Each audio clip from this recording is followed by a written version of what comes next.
Super star Mahesh దర్శక ధీరుడు Rajamouli combination లో రాబోతున్న వారణాసి మీద అంచనాలు ఆకాశాన్ని దాటిపోయాయి. వచ్చేది ఏప్రిల్లో ఈ మూవీ రిలీజ్ చేయబోతున్నారు. ఏప్రిల్ కు మహేష్ కు అనుబంధాన్ని లెక్కేస్తున్నారు ఫ్యాన్స్. గ్లోబల్ హిట్ కన్ఫర్మ్ అని ఫిక్స్ అయిపోయారు. అభిమానులకు అంత నమ్మకం ఏంటి? మహేష్ ఏప్రిల్ రికార్డ్స్ ఏం చెబుతున్నాయి? Tollywood super star Mahesh Babu career లో ఏప్రిల్ నెలకు ఓ ప్రత్యేకమైన స్థానం ఉంది. ఈ నెలలో విడుదలైన సినిమాలు బాక్స్ ఆఫీస్ దగ్గర సృష్టించిన రికార్డులు ఇప్పటికీ ట్రేడ్ వర్గాల్లో హాట్ టాపిక్ గానే ఉంటాయి. కేవలం సమ్మర్ హాలిడేస్ అడ్వాంటేజ్ మాత్రమే కాకుండా ఏప్రిల్ నెల మహేష్ బాబుకి సెంటిమెంట్ గా మారిపోయింది. అందుకే ఇప్పుడు రాజమౌళి దర్శకత్వంలో వస్తోన్న వారణాసి కూడా ఏప్రిల్ రిలీజ్ వైపు మొగ్గు చూపుతూ ఉండడంతో అభిమానుల్లో ఆసక్తి మొదలైంది. మహేష్ కెరియర్ మొదట్లో వచ్చిన యువరాజు మూవీ 2000 సంవత్సరం ఏప్రిల్లోనే రిలీజ్ అయింది.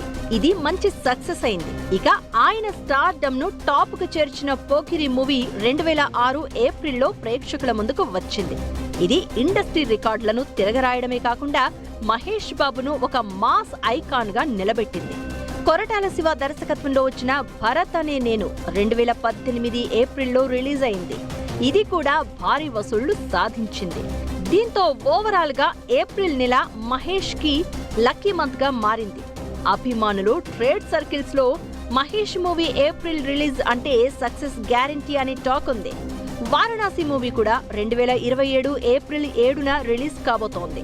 సెంటిమెంటును గమనించే డైరెక్టర్, ప్రొడ్యూసర్ ఈ డేట్ ఎంచుకున్నారని, ఇది స్ట్రాటజిక్ గా బెస్ట్ అనే గాసిప్స్ వినిపిస్తున్నాయి.